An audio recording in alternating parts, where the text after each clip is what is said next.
Science class 6 chapter 9।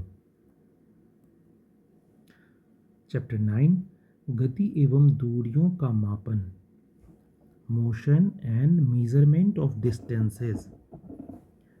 गति एवं दूरियों का मापन। पहला टॉपिक है परिवहन की कहानी, स्टोरी ऑफ ट्रांसपोर्ट।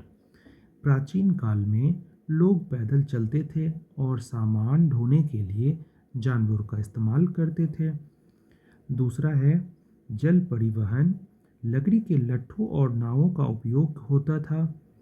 जल में परिवहन के लिए लोग लकड़ी के लट्ठों और नावों का उपयोग करते थे। पहिए का आविष्कार जब हो गया तो परिवहन में सबसे महत्वपूर्ण आविष्कार हुआ और लोग गाड़ियां बना के चलने लगे, परिवहन करने लगे। आधुनिक परिवहन, भाप के इंजन 19वीं शताब्दी में आया।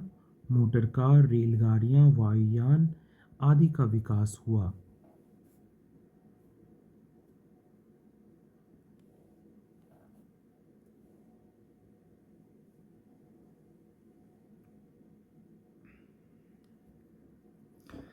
दूसरा टॉपिक है मापन, मेजरमेंट। मापन का अर्थ क्या होता है? किसी अज्ञात राशि की तुलना किसी ज्ञात निश्चित राशि से करना। किसी अज्ञात राशि की तुलना किसी ज्ञात राशि, जो राशि हमको पता है, उससे करना। इस ज्ञात निश्चित राशि को ही मात्रक यानी यूनिट कहते हैं। मापन की आवश्यकता। मापन को सभी के लिए समान और विश्वसनीय बनाने के लिए एक मानक मात्रक स्टैंडर्ड यूनिट की आवश्यकता होती है।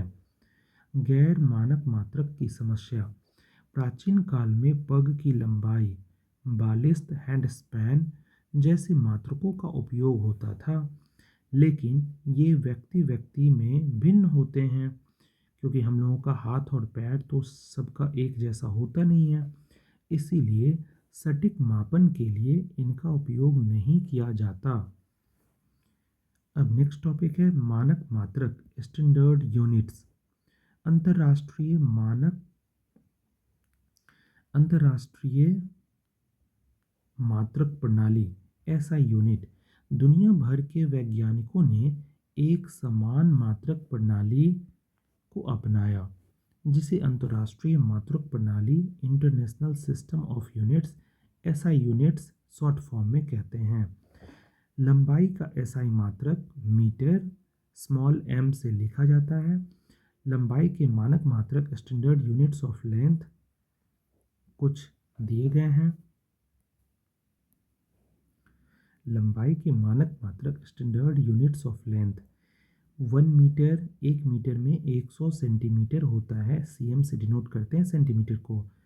1 सेंटीमीटर में 10 मिलीमीटर होता है, मिलीमीटर को एमएम से डिनोट करते हैं। 1 किलोमीटर में 1000 मीटर होता है। लंबी दूरियों के लिए इसका उपयोग हम लोग मापने में करते हैं। मापन में सावधानियाँ। नेक्स्ट टॉपिक हमारा है मापन में सावधानियाँ।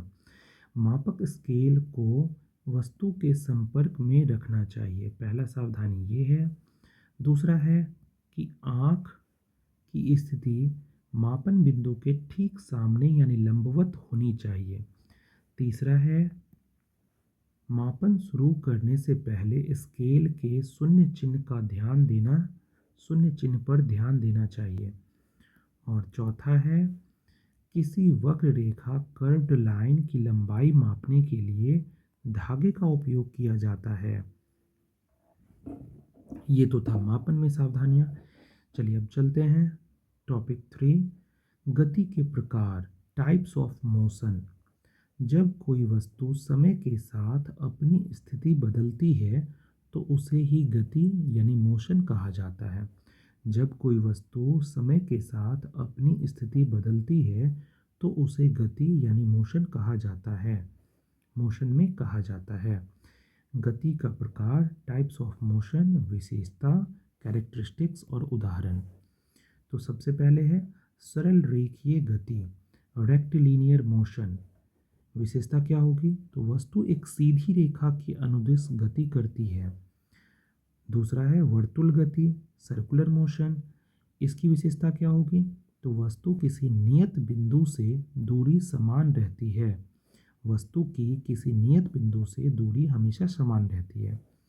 और तीसरा है आवर्ती गति, पीरियडिक मोशन। इसकी विशेषता क्या होगी?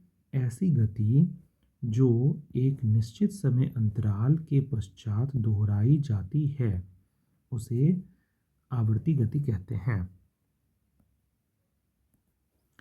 अब इनके उदाहरणों को देख लेते हैं। पहले फर्स्ट वाले का उदाहरण है सीधी सड़क पर कार की गति, मार्च पास्ट करते सैनिकों की गति। दूसरे का एग्जाम्पल है बिजली के पंखे की पंखुड़ियों की गति या घड़ी के सेकेंड की सुई की गति। और तीसरे का एग्जाम्पल है झूले पर बच्चे की गति, लोलक यानी पेंडुलम की गति और सितार के तार की गति। टोटल टॉपिक इतना ही है। इस चैप्टर का टॉपिक टोटल इतना ही है।